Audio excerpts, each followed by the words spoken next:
Molt bona vesprada a totes.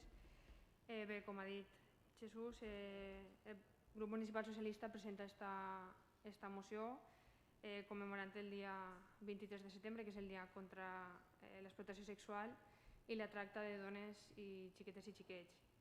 I la presentem perquè l'explotació sexual i el tràfic de dones, de xiquets i xiquetes amb finalitats d'explotació sexual representa una forma d'esclavitud moderna que utilitza les persones en situació de major vulnerabilitat com a simple mercaderia violant els drets humans. La prostitució és una forma d'explotació que ha de ser abolida perquè és una forma de violència extrema contra les dones. Perquè que les dones siguin prostituïdes i el que han de suportar equival al que en altres contextos consideraríem una violació reiterada o un abús sexual. Així que el fet que es pagui una quantitat de diners no pot transformar aquest abús i aquesta violació en una suposada ocupació.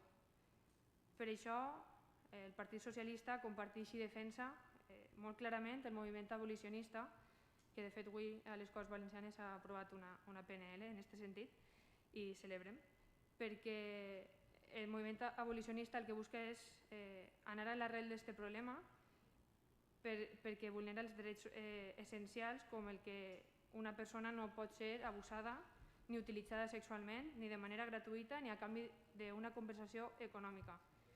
I per això el focus no l'hem de dirigir a les dones prostituïdes, sinó que l'hem de dirigir a qui demanda aquest suposat servei, que són els puters, i són els que hem de ficar en el focus de les nostres actuacions, ja que si no n'hi ha demanda no n'hi haurà oferta mai. Intentar regular la prostitució legitima el fet que un home tinga dret d'abusar d'una dona perquè té un bitllet pel mig. Legitima que les relacions desiguals entre homes i dones, perquè no s'enganyem. La prostitució afecta les dones i xiquetes amb una especial vulnerabilitat. I no parlem sols de vulnerabilitat econòmica, sinó també social, emocional, habitacional. I no pensem que aquest és un problema llunyà. Segons dades de la Conselleria de Justícia, cada dia 8.500 homes paguen 762.000 euros per abusar sexualment d'una de les més de 10.000 dones que són prostituïdes al País Valencià. Ocorreix cada dia al nostre país, al nostre poble i molt segurament al nostre veïnat. No poden consentir la imatge de les dones prostituïdes a la pista de Silla. L'esclavització de les dones no pot ser part de la nostra comarca.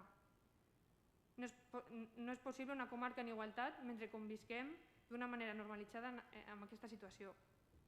I per això hem de sumar esforços per tal d'erradicar la prostitució dels nostres carrers. I per això proposem que totes les mesures que es duguen a terme vagin coordinades amb la resta de municipis de l'Horta Sud. I per això vaig a passar a llegir els acords ràpidament que proposa el grup municipal socialista, que són, en primer lloc, impulsar campanyes de conscienciació, coordinar els cossos policials i forces de seguretat per augmentar el control dels proxenetes i els consumidors i posar a la disposició d'aquestes dones els nostres recursos i serveis. Segon, modificar la nostra ordenança municipal i sancionar els prostituïdors. Aquesta iniciativa es coordinarà amb tots els municipis de la comarca. A més, es reflectirà com a beneficiàries a les dones prostituïdes en tots els programes d'habitatge i ocupació municipals. En tercer lloc, proposem treballar de manera coordinada amb la comunitat, la Generalitat, delegació de govern i institucions i associacions especialitzades per a prendre mesures conjuntes amb la finalitat d'abolir la prostitució. En quart lloc, impulsar i promoure fòrums i taules de coordinació per abordar aquesta problemàtica i plantejar propostes conjuntes pels municipis.